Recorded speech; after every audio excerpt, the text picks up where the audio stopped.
So guys, chapter 1047 memang memberangsangkan sekali dan nampak macam pertarungan antara Kaido dan Luffy semakin menghampiri penghujungnya. Cuma itulah, terlalu banyak sangat yang berlaku dekat Wano Arc so far yang telah menambahkan even more misteri kepada kita, dan banyak juga pendedahan yang seolah-olah telah membantu kita untuk merungkai rahsia atau misteri-misteri yang ada dalam One Piece. At least the puzzle tu dia macam adalah sikit sebanyak yang kita dapatkan. But before kita pergi ke situ, jom kita bersembang dulu chapter 1047 ni. Alright, dari awal lagi Oda dah pertontonkan kepada kita dalam chapter 1047 seolah-olah Flame Cloud Momo adalah the key untuk keselamatan allies dia yang berada di Onigashima. We see Raizo dalam chapter lepas yang berjaya atasi kemelut api. Now it's up to Momo untuk what I call master penggunaan dan penghasilan mass flame cloud macam Kaido. Actually Momo memang dah mampu untuk hasilkan flame cloud sejak di Pang Hazard arc lagi kan. Cuma untuk hasilkan apa yang Kaido hasilkan buat masa ni nampak agak bermasalah kepada Momo. Cuma soalannya, adakah Momo berjaya hasilkan flame cloud yang besar? I guess pada pandangan aku is yes, dan aku rasa Momo will be the key for the ultimate survival of allies dorang. Dan tak salah kalau kita nak cakap yang Momo sekarang ni masih lagi seorang pengecut, sebab walaupun dia dah grown up but he's still a child at heart. Betul tak? Dan walaupun telah berlalu 20 tahun but Momo tak lalui tempoh 20 tahun itu. Untuk dia seperti baru semalam apa yang berlaku kepada family dia. Dan aku tak salahkan Momo untuk keadaan dia, sebab trauma yang dia hadapi memang sangat-sangat besar. Ketakutan dia is real. Sebab itulah motif Kaido sebenarnya pun. SOP Kaido adalah untuk bukan hanya melemahkan fizikal musuh dia but dalaman sekali. Dan apa yang Kaido buat kepada Momo ternyata berkesan. Even Momo tidak cedera parah dalam insiden 20 tahun dulu, dan walaupun badan dia sekarang dah besar but still Kaido dah berjaya melemahkan dalaman Momo. Dan aku rasa untuk menghasilkan flame cloud macam Kaido ni ada kena-mengena dengan semangat, will apa semua. Tapi adakah aku yakin yang Momo dapat hasilkan flame cloud macam Kaido? Jawapan dia is yes. Sebab kita boleh tengok dari awal Momo jadi dewasa lagi. This is his mission dengan Yamato kan. Dan dalam chapter ni Oda even raise the possibilities dengan mengungkit semula kisah silam Momo untuk bagi semangat kepada Momo, dan ditambah lagi dengan tension yang Luffy bagi kat Momo pada muka surat akhir chapter dia kan. Nak tak nak, sedia tak sedia, boleh tak boleh, you kena bikin kasi boleh lah. Dan lepas apa yang kita saksikan dalam last page chapter ni juga, aku tak rasa Luffy akan tukarkan seluruh Onigashima tu kepada rubber. Sebab fokus Luffy, KPI dia adalah untuk mengalahkan the big boss. Kerja-kerja menyelenggara, menyelamatkan orang. Ni aku kasih kat korang lah. Yang aku tahu abang kawasan ini tempat mesti mau kasih jatuh dulu. Dan akan menjadi menarik bagi aku kalau Momo dapat hasilkan flame cloud besar tu dan menarik pulau Onigashima ke tepi, dan Toki mula menjelma di sisi Momo dan bagi semangat kepada Momo. Oden pun muncul sekalian. Itu pada aku memang dope gila. Cumanya ada satu lagi possibilities juga yang kita tak boleh tinggalkan. The fact that in Wano sekarang ni Zunisha telah hadir. So apa peranan untuk dia? Sebab as far as we concern, the fact yang ada pada Zunisha adalah, first, dia datang untuk membantu pertarungan. Kedua, dia adalah companion kepada Joy Boy. Dan ketiga, dia juga ada bermonolog seorang-seorang seolah-olah sedang bercakap dengan mendiang Joy Boy bahawa kita perlu menaruh harapan kepada budak Luffy tu. Yelah, memang dia tak cakap Luffy lah, tapi siapa lagi kan. So dengan ketiga-tiga fakta pasal Zunisha ni, in my opinion, Zunisha kena do something juga. Yes, dengan menghancurkan kapal-kapal world government yang ada depan dia is an act of helping. Sebab kalau dibiarkan diorang tu mendarat ke Wano akan jadi masalah juga. For sure, bukan kepada fighter-fighter yang kuat-kuat, tapi aliansi-aliansi diorang lah. Ya memang kita tahu yang fighter-fighter sekarang ni pun dah lemah apa semua, tapi diorang still ada tiger yang diorang sembunyi dekat badan diorang kan. Macam samurai dan everyone yang boleh dikatakan agak lemah lah. Bagi aku yang foot troopers diorang ni lah kan, allies yang lemah-lemah ni, nyawa diorang mungkin dalam bahaya juga kan, dengan meriamnya, dengan pistol, senapang, pedang yang dimiliki oleh pasukan world government apa semua tu kan. Yes, Zunisha akan membantu kalau dia hapuskan kapal-kapal world government kat situ. But itu tak cukup besar untuk seekor gajah ancient macam Zunisha tu. So this will be a big possibilities juga yang mungkin Zunisha akan membantu Luffy side by side untuk mengalihkan pulau terapung Onigashima tu. Dan maybe perkara tu akan memberikan satu nostalgia kepada Zunisha masa dulu-dulu dia berlawan side by side dengan Joy Boy.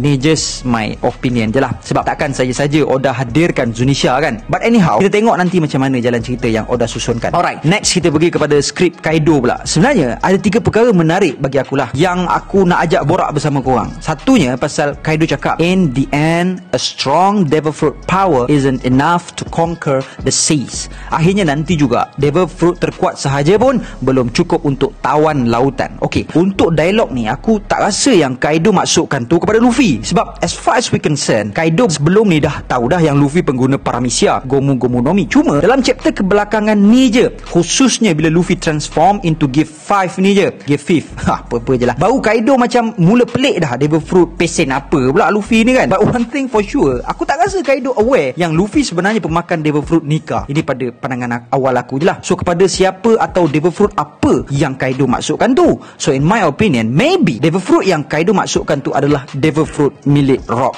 di Zebek kot. Sebab somehow kita boleh tengok yang Kaido ni ada pengetahuan juga pasal the ancient history, dan sebelum ni pun kita boleh tengok lepas Luffy kalah dengan dia ada cakap yang Luffy juga tak mampu untuk jadi Joy Boy. So aku rasa setahu Kaido berpandukan pengetahuan dia, devil fruit Rock di Zebek lah yang paling imba sekali, yang terkuat. But still, dengan kekuatan itu pun Zebek gagal juga untuk tawan seluruh lautan One Piece ni. Jadi kat sini ada possibilities juga yang apabila Kaido sedang bertarung dengan Luffy ni, dia mula sedar yang devil fruit Luffy mesti bukan devil fruit Gomu Gomu no Mi, tapi devil fruit lain. Sebab selepas apa yang dia dah tengok selama pertarungan dia menentang Luffy dalam mod Gear 5 ni kan, jadi giant lah, pegang peti lah, lepas tu macam-macam. So kat sini menjadi misteri bagi aku. Adakah di sini bermakna devil fruit Luffy could be sama kuat dengan devil fruit Zebek, if and only if kalau dialog di sini sebenarnya referring to devil fruit Zebek lah kan. Sebab kalau tak, mana maunya Zebek berani nak langgar God Valley, even punch Gunalan sebiji je Celestial Dragon Admiral tu pun. Ini pula nak kacau sarang Celestial Dragon kat God Valley. Dan menariknya, which lead kita kepada poin yang kedua, dialog Kaido seterusnya immediately memetik pasal Roger. Dia cakap, tengok Roger, tak ada devil fruit pun, seluruh dunia cium tangan.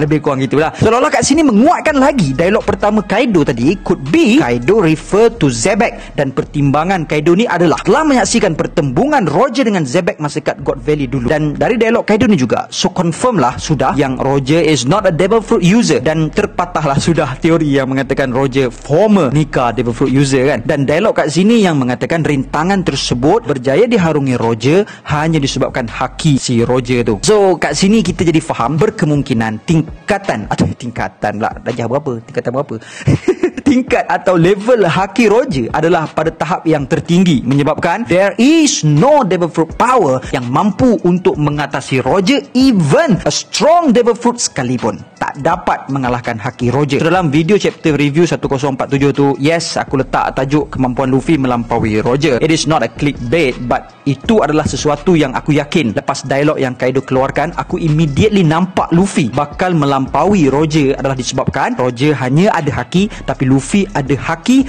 dan devil fruit. Bermaksud, yes, dia at some part kita nampak macam, yelah, Roger dia ada haki je tapi dia boleh tawan seluruh lautan, yang Luffy kena ada haki, lepas tu kena ada devil fruit. Mah lah Luffy lah macam tu kan. Tahu, aku maksud satu lagi part, which is Roger dia ada haki, still dia boleh tawan seluruh lautan. Tapi Luffy ni pula, dia bukan hanya ada haki je tau, tapi dia ada lagi devil fruit yang power macam tu. So dia mungkin akan melampaui Roger lah. Itu yang aku nampak lah. Kan dari segi Luffy nak kena ada devil fruit, Roger tak ada devil fruit pun dah padu kan. Bukan maksud aku kat situ lah kan. Maksud aku yang Luffy dia ada haki yang kuat lepas ni mungkin, dan sekarang dia dah ada pun devil fruit yang sangat-sangat padu. So dia akan melampaui lebih even Roger sendiri pun. So sebagai main character, for sure lah tingkat haki Luffy lepas ni akan jadi yang paling ultimate sekali kan. Dan ditambah pula dengan ultimate devil fruit yang Luffy ada sekarang ni, lagilah menambahkan lagi markah Luffy berbanding Roger. Ni apa yang aku nampak lah. Dan berkenaan penumbuk besar Luffy tu pula,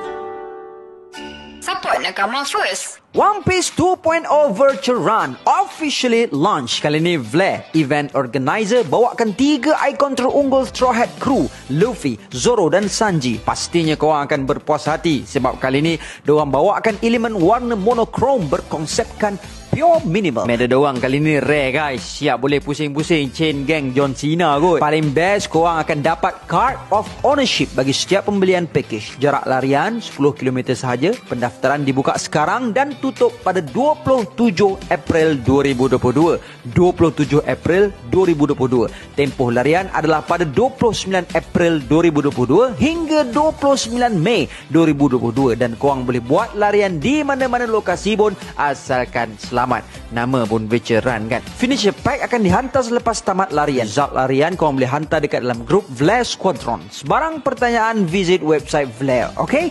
Link aku tinggalkan di ruangan description di bawah. IG Shop One Piece Malaysia menawarkan kepada kita t-shirt One Piece dengan material premium cotton dan premium jersey. Kain memang sejuk dan keselesaan yang amat mengujakan. Jangan risau kalau dibasuh. Memang takkan luntur kerana mereka menggunakan premium printing. Seperti mana yang terdapat pada gambar, seperti itulah juga t-shirt yang korang akan dapat nanti. Dan barang adalah ready stock. So segera dapatkan t-shirt ini kerana pembeli terawal akan mendapat cashback RM3 yang akan dipost sekali di dalam baju. Link IG Shop One Piece Malaysia aku tinggalkan di ruangan description di bawah.